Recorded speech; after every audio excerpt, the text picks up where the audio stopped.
diversas disposiciones del Código Familiar del Estado de Zacatecas en materia de protección a los derechos de las personas integrantes de la familia. Tiene el uso de la palabra el diputado Francisco Javier Calzada Vázquez, autor de la misma. Presidenta, para que registre mi asistencia, Correa Valdés. Con mucho gusto, diputado Correa.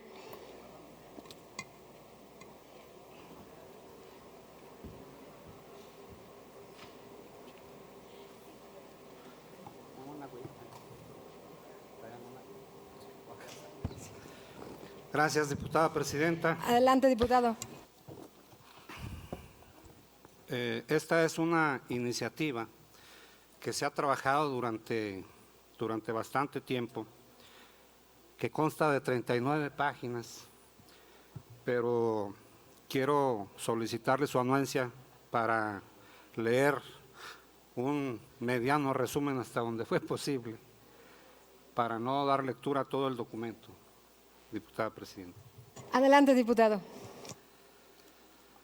Muchas gracias. El suscrito Francisco Javier Calzada Vázquez, de Generales Sabidas, y en mi calidad de diputado propietario en ejercicio del Poder Legislativo del Estado de Zacatecas, a través del presente curso pongo a su consideración la presente iniciativa con proyecto de decreto que reforma el Código Familiar del Estado de Zacatecas, misma que formulo con las siguientes consideraciones fácticas y jurídicas, iniciando al tenor de la siguiente exposición de motivos. A esta honorable legislatura se han presentado sendas iniciativas de reforma que pretenden modificar las disposiciones de la ley familiar que tienden a conceptualizar el matrimonio como el contrato de dos personas que se unen para ayudarse mutuamente con las cargas de la vida,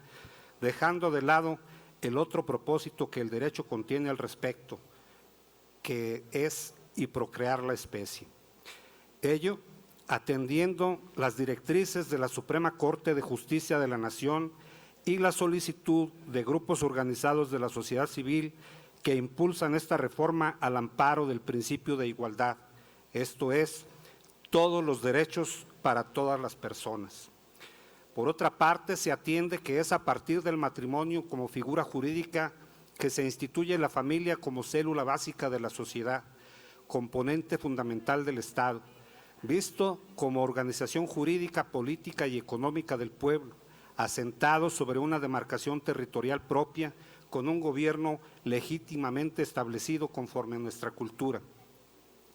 Por lo que esto constituye una ocasión fundamental para hacer una profundización exhaustiva y promover una reforma de gran calado que no solo atienda a una reforma cosmética para evitar discriminaciones a grupos sociales y se atienda la necesidad de una vez y para siempre de establecer la igualdad, equidad y justicia entre los componentes o partes que contraen nupcias, superando el concepto de matrimonio en virtud de que es una idea que dio pie a normas de carácter obligatorio donde en esencia, históricamente, se ha menospreciado, dejado y disminuido a la mujer como parte de la bilateralidad contractual del régimen conyugal, asignándole el rol de sumisión y obediencia,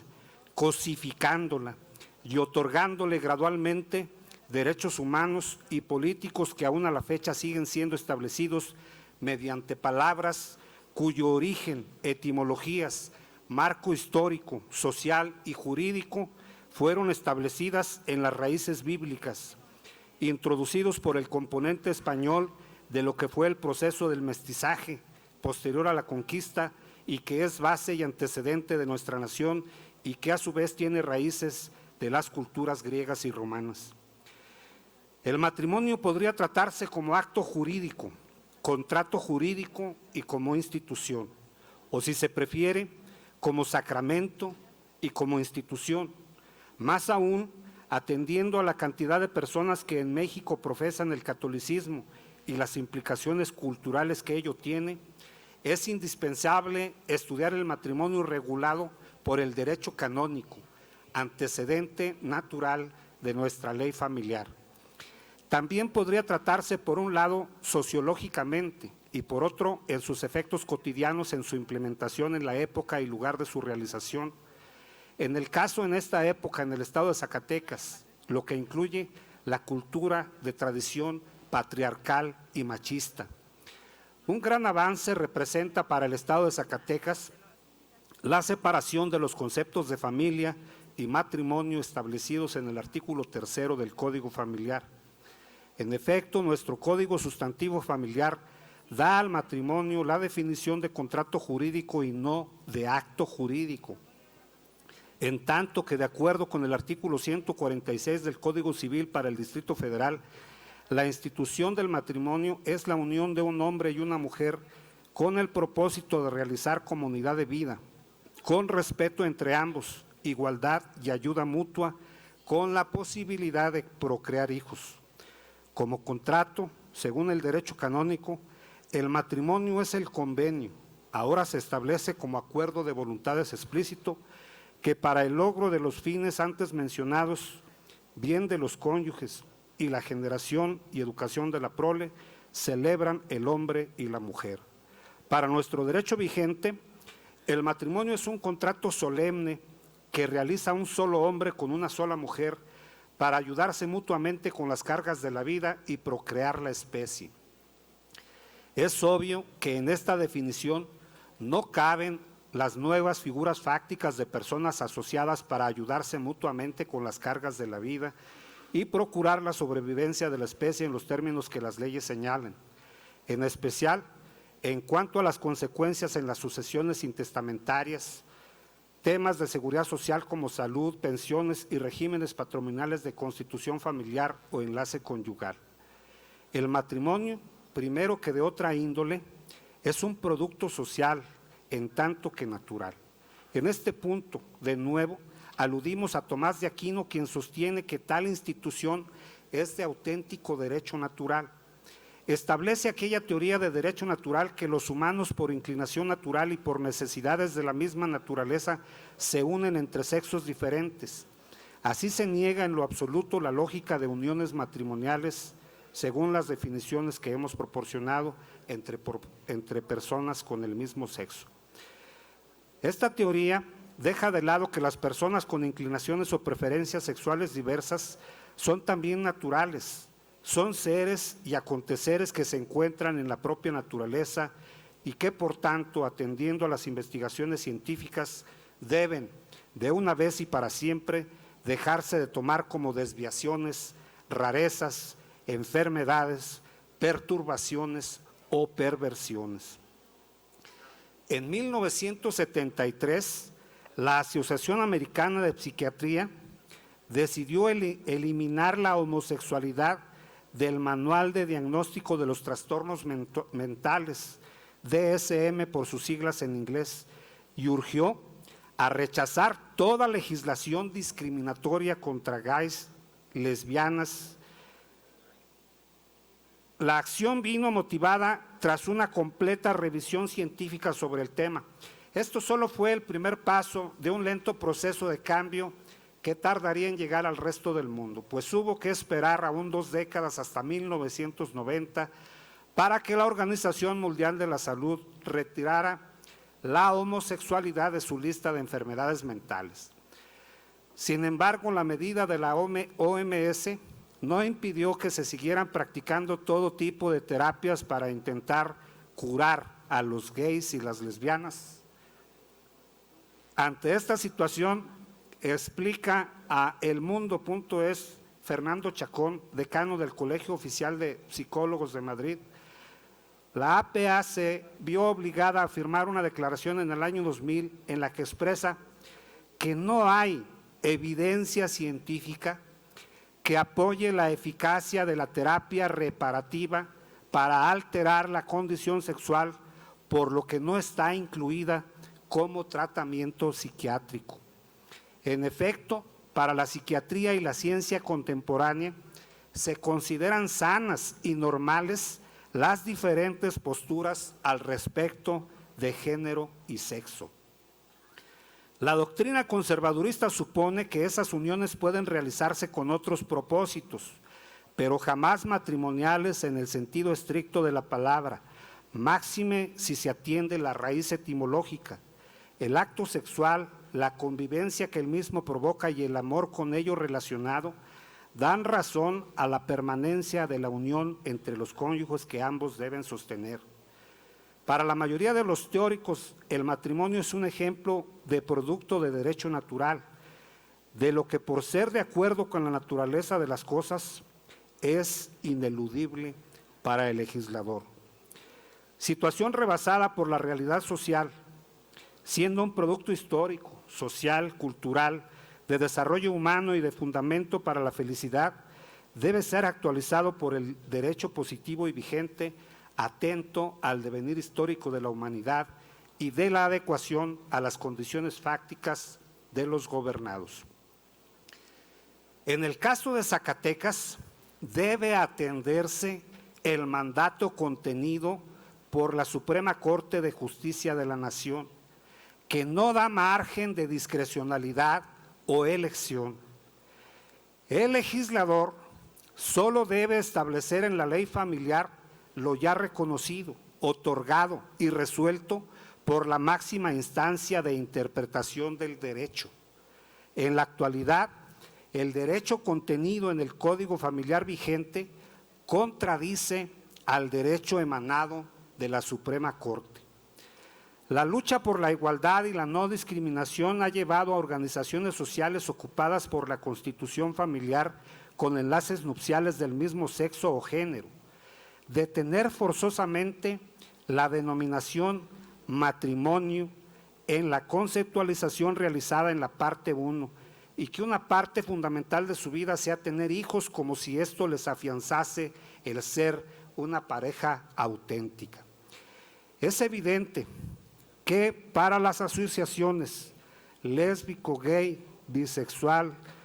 travesti, transexual, transgénero, queer y demás, en lo sucesivo LGBTTQ,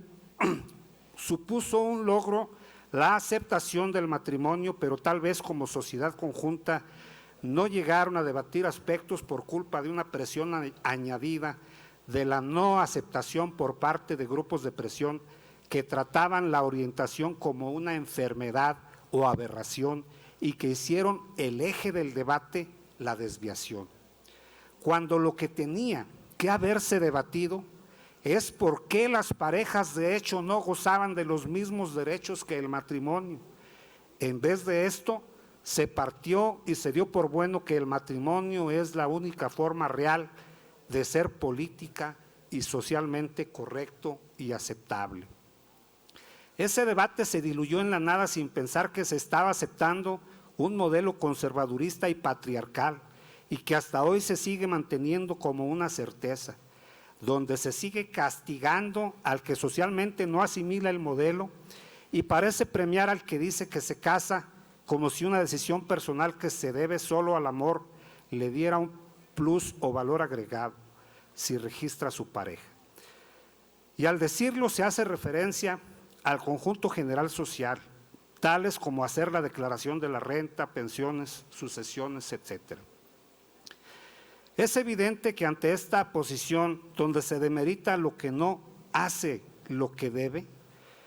se normalice en nuestra entidad federativa que dos personas con el mismo sexo puedan alcanzar los mismos derechos y por consiguiente aceptarse en la sociedad. Ya de por sí, el plantear el matrimonio es un tema complicado,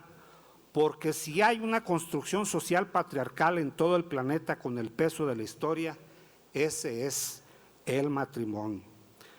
No que dos personas se quieran y lo digan al mundo, sino ese concepto de entender que se es más pareja por firmar un contrato ante algo superior como la ley y la autoridad, y la aceptación de dar por bueno lo que ha significado, aunque indebidamente, durante siglos, máxime si le agregamos las consecuencias jurídicas en la construcción del patrimonio familiar, derechos de la seguridad social, sucesiones y otros. Es ontológico dar por sentado que antes tendría que haber hablado de cómo entendemos el amor y la búsqueda de la felicidad, pero que no lo haga tiene una razón. Quien acepta el matrimonio como culminación del amor asume los arquetipos sociales de unos determinados comportamientos de pareja construidos a lo largo de la historia. De hecho, hay tanto escrito que es imposible sintetizar en esta propuesta de reforma toda la historia y evolución del matrimonio y la posición de la mujer dentro del mismo, supeditada al marido en un rol de sumisión dentro de la pareja. Y sobre todo, recrear como meta ese fin reproductivo que parece ser factor común como hecho obligatorio durante milenios. Hay que tener en cuenta que la manera de concebir al hombre y a la mujer con su respectivo quehacer a nivel cultural, político e ideológico se debe a la peculiar forma del pensamiento patriarcal que circunscribe el ámbito de las relaciones humanas a una concepción supuestamente natural. Los hombres y las mujeres son diferentes por naturaleza. Esto significa que la mujer es pasiva, obediente, sin pensamiento crítico, etc., y que el hombre es activo, replicante y capaz de pensar por sí mismo y de paso por las mujeres. Tal pensamiento, generador de abusos hacia la mujer, en suma,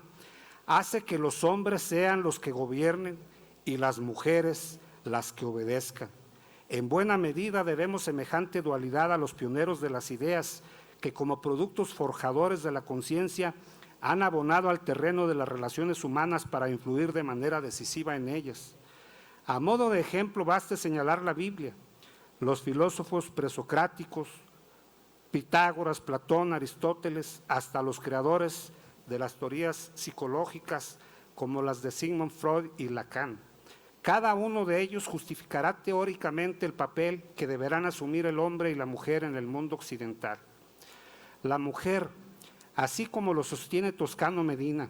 en la práctica cotidiana se ha reducido a objeto, un objeto que no piensa por sí mismo, sino que lo piensan para el provecho del hombre. Y también un objeto deseado por lo otro, es decir, por la cultura. La tarea que se debe asumir entonces para la reconstrucción de la cultura y de una nueva mujer es, primero, la de construir un aparato crítico, capaz de cuestionar y minar las bases de la cultura que prevalece con una obligada implicación, el cambio de paradigma y, por tanto, del derecho. Si se es un tipo de mujer desde el discurso de la cultura, es porque también existe una mujer que se autoconstruye con el discurso y la práctica de dicha cultura. Una no puede existir sin la otra. El contexto cultural delimita y conforma a la mujer, restándole subjetividad, estableciendo así una relación paralela. En suma, ha sido la manifestación y la institucionalización del dominio masculino sobre las mujeres, los niños y la sociedad en general, la figura que hoy se reconoce como matrimonio. En estricto apego a un paradigma social, se había entendido históricamente que la familia nace del matrimonio, entendido como la unión de un solo hombre con una sola mujer, pero de forma muy marcada se distingue la necesidad social de reconocer la autoridad única e indivisible de pater familias, lo que en algunos casos puede extenderse hasta generaciones.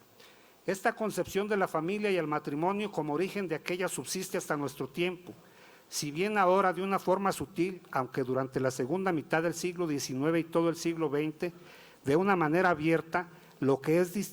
distinguible en la epístola de Melchor Ocampo, incorporada a la Ley del Matrimonio Civil de 1859. Esto, a pesar de la separación entre la Iglesia y el Estado derivada de las leyes de reforma de 1857 y la promulgación del laicismo de las leyes de adiciones y reformas de 1873. Más aún, el artículo 130 constitucional de 1917, que reitera la separación de las iglesias y el Estado, de ninguna manera fue obstáculo para que las normas de protección de los integrantes de la familia estuviesen soportadas sobre la base de dogmas. La legislación sobre la base de los dogmas no puede sino conducir a errores sociales de magnitudes insospechadas. En lo relativo a la visión que se admite comúnmente y en los señalamientos contrarios que se hacen respecto de quién sí está casado, quién no, quién ha nacido en una familia producto de un matrimonio y quién, por el contrario, sufre el rechazo por no serlo. Dada la evolución de la familia, considerando la igualdad entre hombres y mujeres consignada en el artículo 4 constitucional, así como la prohibición expresa del artículo 1 de no discriminar por razón del estado civil de las personas, resulta social y políticamente inapropiado que en nuestro tiempo se asuma que el matrimonio es la única fuente de la familia y que éste solo puede celebrarse entre un hombre y una mujer, y por ende legislar teniendo como base ese supuesto conduce al error histórico recurrente. El origen biológico de la unidad familiar es innegable e irrenunciable. La relación biológica procreativa genera vínculos jurídicos ineludibles. Nuestra legislación actual protege estos vínculos considerando como razón primordial para ello la tutela que sobre los menores deben tener los progenitores, como bien se señala en el artículo 284 del Código Familiar del Estado de Zacatecas.